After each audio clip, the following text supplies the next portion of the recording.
Have you ever promised yourself you were done with someone, only to find yourself checking your phone, hoping they'd text, even after they ignored you, canceled plans, disappeared for days, or made you feel like you were asking for too much?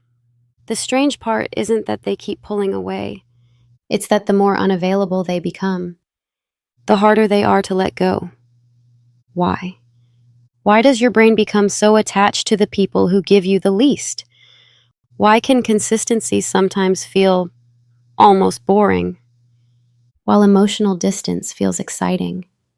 The answer has very little to do with love, and almost everything to do with how your brain learned to feel safe, long before this relationship ever began. In this video, you'll discover why emotionally unavailable people can feel impossible to move on from, what anxious attachment really is, why reassurance never seems to last, and how this invisible pattern quietly shapes the relationships you choose. Once you see it, you'll never look at attraction the same way again. Meet Sarah. She's intelligent, she's kind, she has a successful career, and friends who genuinely care about her. If you ask the people closest to her, they'd probably tell you she deserves someone who chooses her without hesitation. So why does she keep falling for people who don't? Last month, Sarah promised herself she was done. No more texting first, no more checking his profile, no more lying awake wondering why someone who said they cared could disappear for days without a single explanation. And for a while, she meant it. She put her phone away, focused on work, laughed with friends, slowly convinced herself she was finally moving on. Then, a notification appeared. Just 3 words. Hey, been busy? Nothing else. No apology. No explanation. And somehow, her heart started racing. The frustration disappeared. The sleepless nights suddenly felt worth it. Within minutes, she was replying as though nothing had happened, not because she'd forgotten the pain, but because the possibility of finally being chosen felt stronger than the memory of being hurt. If Sarah's story feels familiar, there's a reason. What you're experiencing isn't simply a lack of self-control. It's often a pattern your nervous system learned years before this relationship ever began. And until you understand that pattern, emotional inconsistency can feel remarkably similar to love. If Sarah's story feels familiar, it's because millions of people find themselves trapped in this same cycle. You know the relationship isn't giving you what you need. Your friends can see it. Part of you can see it too. Yet walking away feels almost impossible. Most people look at Sarah and ask, why does she keep making the same mistake? But psychology asks a different question. What is Sarah's nervous system trying to protect? Because people rarely repeat painful patterns simply because they enjoy suffering. They repeat them because somewhere deep inside the brain, those patterns still feel familiar, and familiar often feels safer than healthy. So before we judge Sarah's choices, let's understand the mind that's making them. Let's begin with something that surprises almost everyone. Most people believe they fall in love because someone makes them feel good. But psychology tells a different story.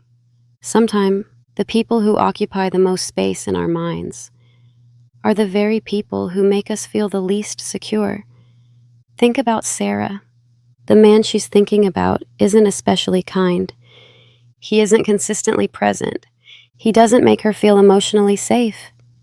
In fact, if Sarah wrote down everything she actually wanted in a relationship, he'd fail most of the list.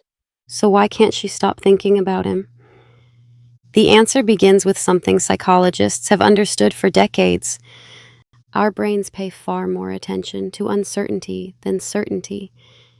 Imagine you're waiting for 2 text messages. One comes from a close friend who always replies. You smile, read it, and get on with your day. The other comes from someone who's ignored you for 3 days.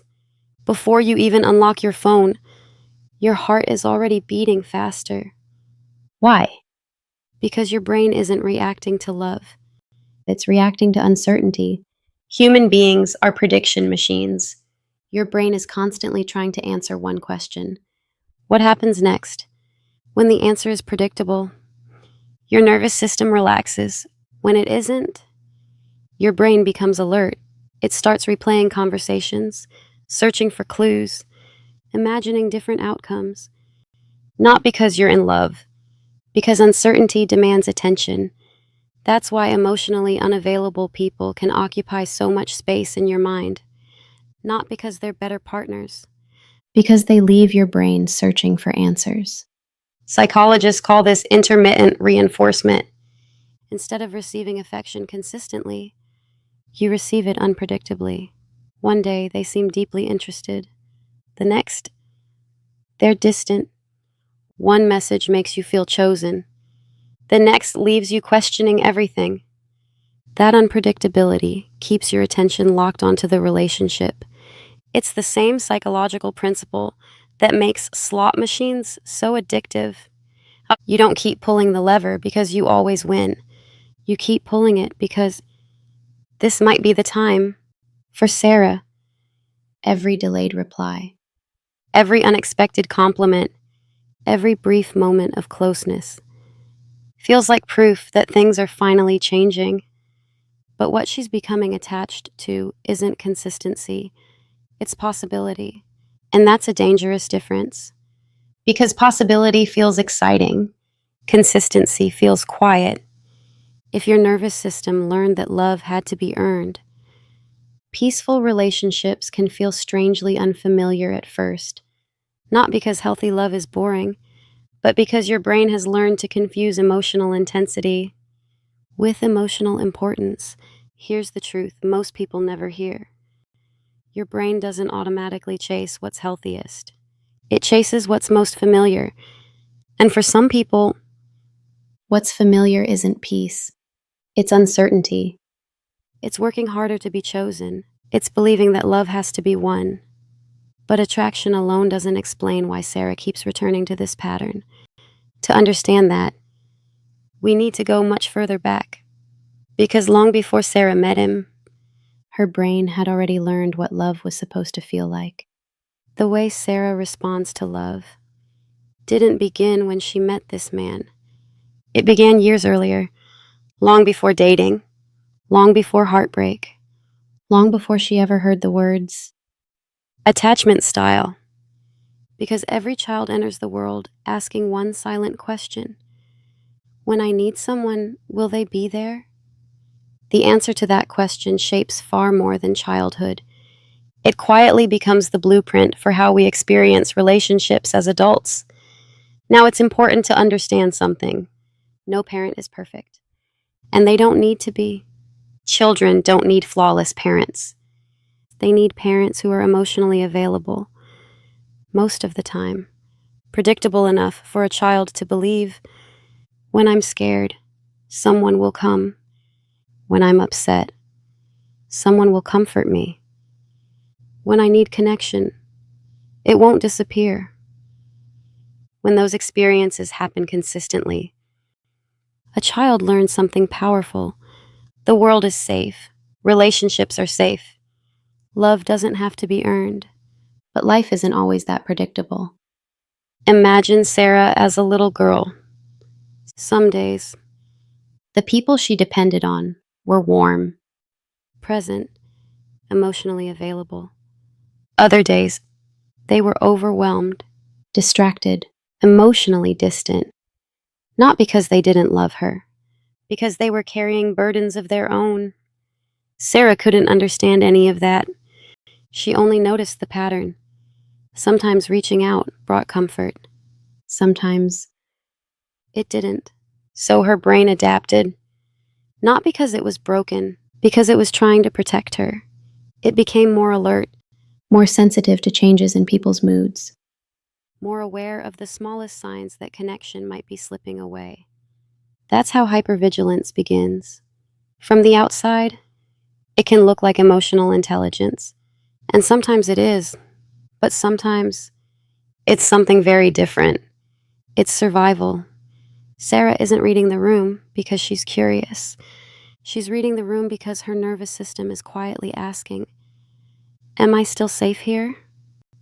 That question doesn't disappear when childhood ends. It simply follows her into adulthood. The faces change, the relationships change, but the question stays the same. Are they about to leave? And if the answer feels uncertain, her brain responds the only way it knows how. It pays closer attention. It becomes more invested. It works harder to restore the connection. Not because Sarah is needy, not because she's irrational, but because her nervous system has learned that emotional distance feels like danger. And when distance feels like danger, walking away doesn't feel like an option. It feels like losing safety itself. Psychologists describe 4 main attachment styles, each shaped by different experiences. Today we're focusing on anxious attachment because it's at the heart of Sarah's story. But anxious attachment is only one part of the picture. Before this video ends, I'll show you a simple way to identify which attachment pattern you most closely relate to. Because once you can name the pattern, you can finally begin to understand it. And that's why anxious attachment rarely looks like fear. It looks like behavior, repeated phone calls, overthinking every conversation, checking when they were last online, writing a message, deleting it, then sending it anyway. Psychologists have a name for these desperate attempts to restore connection. They're called protest behaviors. And once you understand them, everything Sarah does next starts to make sense. Remember the question Sarah's nervous system keeps asking? Are they about to leave? When the answer feels uncertain. The brain doesn't wait. It acts. Psychologists call these actions protest behaviors. They're your nervous system's attempt to restore connection before it feels lost. Think about what happened when Sarah saw those 3 words. Hey, been busy. Objectively, nothing had changed. He hadn't explained where he'd been. He hadn't apologized. He hadn't promised things would be different. But Sarah felt immediate relief. Not because the relationship had suddenly become healthier, but because, for a moment, the fear of abandonment had gone quiet. That's what protest behavior is really trying to achieve. It's not trying to create love. It's trying to reduce anxiety. Sometimes that looks obvious. Double texting, calling repeatedly, asking, "Are you okay? Did I do something wrong?" Other times, it's much quieter. Checking when they were last online, reading old conversations over and over again, rewriting the same message before finally pressing send, or slowly becoming the version of yourself you think they'll choose. More agreeable, less emotional, until one day you barely recognize yourself. None of these behaviors happen because you're weak. They happen because your brain believes the relationship is under threat. Imagine a smoke alarm. Its job is to warn you about fire. But what if it became so sensitive? It went off every time someone burnt toast. The alarm isn't broken. It's simply trying too hard to protect you. For someone with anxious attachment, the nervous system often works the same way. A delayed reply doesn't just feel like a delayed reply. It feels like rejection. A canceled date doesn't simply feel disappointing. It feels like the beginning of goodbye. So your brain sounds the alarm. Do something. Fix this. Get them back. Sometimes those behaviors work. The other person replies. They call. They show affection. And your nervous system finally relaxes. For a little while. Then the uncertainty returns. And the cycle begins again. Without realizing it, your brain learns something powerful. When I panic, I get connection. That's why this pattern becomes so difficult to break. Because it isn't being driven by logic. It's being reinforced by relief. And that's the shift that changes everything. You're not chasing love, you're chasing relief. The text message was never the real goal. The goal was the feeling that came after it, the brief moment when your body believed, I'm safe again. But if relief only comes from another person's response, your peace will always depend on someone else's behavior. And that's an exhausting way to live. Which raises an important question. If getting a reply feels so reassuring, why does that feeling disappear so quickly? Why does the anxiety always come back? To answer that, we need to understand what reassurance is actually doing inside the brain. If you've ever caught yourself thinking, I just need them to reply, and then I'll finally feel okay, you've probably noticed something frustrating. The relief never lasts. Sarah knows that feeling well. The moment she saw those 3 words, hey, been busy, it felt as though someone had switched off the alarm inside her body. Her breathing slowed. The anxiety eased. Everything felt normal again. But here's what actually changed. Not the relationship, only Sarah's nervous system. He hadn't become more emotionally available. The relationship wasn't suddenly secure. The uncertainty was still there. The only thing that disappeared was the fear. And that's an important distinction. Your nervous system wasn't celebrating a healthy relationship. It was celebrating the temporary absence of danger. Imagine trying to fill a bucket with a small hole in the bottom. Every reassuring conversation pours more water into the bucket. For a while, it feels full. But because the hole is still there, the water slowly drains away.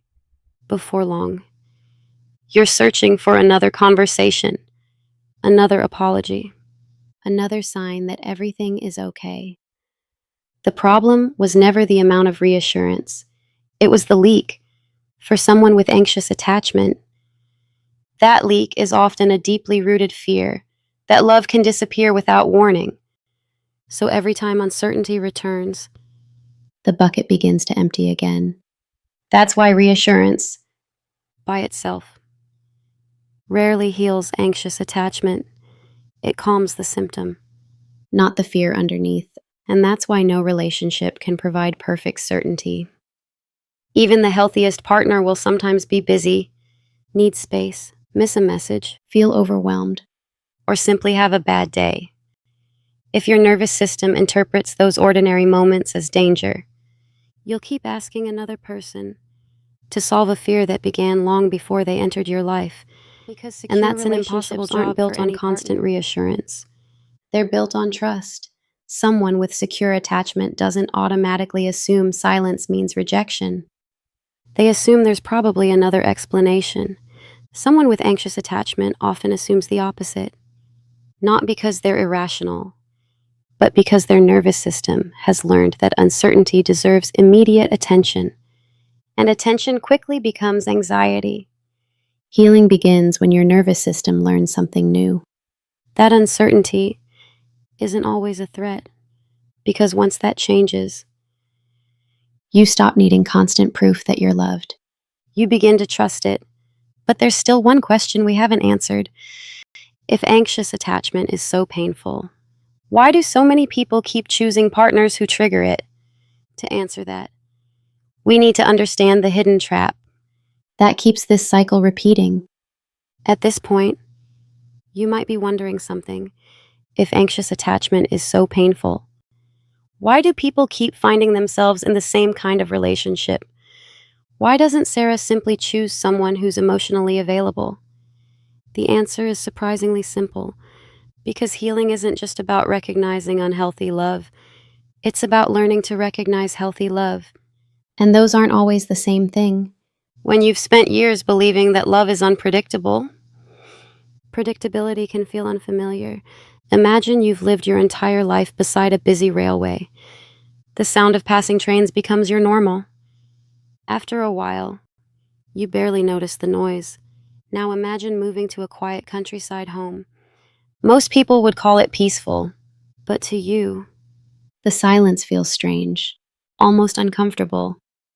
Not because silence is dangerous, because it's unfamiliar. Relationships work in much the same way. If emotional highs and lows have always been part of your experience of love, a calm, emotionally available partner may not create the same emotional intensity. They communicate clearly. They show up consistently.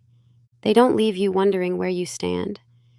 And instead of feeling excitement, part of you feels very little. Some people even describe healthy partners by saying, they're too nice. There's no spark. Something's missing. But what if the spark you've been chasing was never love? What if it was anxiety? Think about Sarah. Every time this man pulled away, her attachment system became activated. Every time he came back, she felt an enormous sense of relief. Eventually, her brain stopped separating the two. Relief began to feel like chemistry, and anxiety began to feel like passion. That's one of the biggest illusions anxious attachment creates. The stronger the emotional swing, the stronger the relationship appears. But healthy love rarely feels like an emotional roller coaster. It feels safe, consistent, predictable. Not because it's boring, but because your nervous system isn't constantly preparing for loss. That's why people sometimes leave healthy relationships, only to return to unhealthy ones, not because the unhealthy relationship was better, because it felt more familiar. And here's the trap. The brain is remarkably good at confusing familiarity with safety. Your heart wants peace, but your nervous system keeps reaching for what it already understands. That's why awareness alone isn't enough. You can understand attachment theory, recognize every red flag, even predict exactly what's about to happen, and still find yourself sending the text. Because information changes the mind. Practice changes the nervous system. Healing happens when both begin working together. Let's come back to Sarah one last time. At the beginning of this video, it looked like she had one problem. She kept choosing emotionally unavailable people. Now we can see the truth. She wasn't chasing emotionally unavailable people. She was chasing the feeling of finally becoming safe with someone who reminded her of what love had always felt like. Those are two very different things. One of the hardest parts about healing is that many people don't actually know which attachment pattern they're living from. They simply know relationships keep ending the same way. That's exactly why I created the attachment map. It's a simple guide that helps you identify your own attachment style, understand how it shapes your relationships, and recognize the patterns we've explored today. Because once you understand the pattern, you can finally begin changing it. The good news is this: your attachment style isn't your destiny. Your brain learned these patterns, which means it can learn new ones. So, what does that healing actually look like? Let's explore that next. If you've recognized yourself in Sarah's story, you might be asking one final question: can this actually change? The answer is yes, but probably not in the way social media promises. Healing anxious attachment isn't about pretending you don't care. It isn't about becoming emotionally distant. And it isn't about forcing yourself to stop feeling anxious. Real healing begins somewhere much quieter than that. It begins inside your nervous system. Remember what we've discovered throughout this video. Your brain wasn't trying to sabotage your relationships. It was trying to protect you. The problem is that it kept using an old map to navigate a new world. Imagine moving to a new city while still following directions from the place you used to live. The roads are different, the landmarks have changed, but you're still trusting a map that no longer fits the journey. That's what anxious attachment often is. Your nervous system is following instructions that once helped you survive, but no longer help you connect. Healing begins when your brain has new experiences. When someone takes a little longer to reply, instead of immediately assuming rejection, you pause, you notice the anxiety, but you don't automatically believe it. When someone offers consistent, healthy love, instead of pulling away because it feels unfamiliar, you stay long enough to discover something new. That peace isn't the absence of passion, it's the presence of safety. That doesn't happen overnight because you're not simply changing habits, you're changing expectations. Your nervous system may have carried for years, sometimes for decades. Secure attachment isn't the absence of fear. Secure people still experience conflict. They still feel disappointed. They still worry. The difference is that they don't automatically believe every difficult moment means the relationship is ending. Their nervous system has learned that connection can survive discomfort. And that's what healing slowly teaches. Not that relationships become perfect, but that uncertainty doesn't always mean danger. Let's come back to Sarah one last time. At the beginning of this video, she believed her problem was that she kept falling for emotionally unavailable people. Now she understands something much deeper. The real question was never, why do I keep choosing them? It was, why does this feel so familiar? And once she could answer that, everything began to change. She stopped trying to control other people's behavior. She started understanding her own. Because lasting change doesn't begin when someone else changes, it begins when your nervous system learns that love no longer has to be earned. The people we love shape us, but they don't have to define us. Your attachment style isn't your identity. It's a pattern, and patterns can change. The more you understand your mind, the more freedom you have to choose differently. If today's video helped you understand why emotionally unavailable people can feel so difficult to let go of, the next question is just as important. Why do anxious and avoidant people seem to find each other over and over again? It isn't a coincidence. It's one of the most powerful relationship dynamics in psychology. And once you understand what's happening beneath the surface, you'll never look at those relationships the same way again. That's what we'll explore in the next episode. If you're enjoying this journey into the psychology behind human behavior, subscribe to The Wired Mind, because the more you understand the mind, the less you'll be controlled by patterns you never realized you were repeating.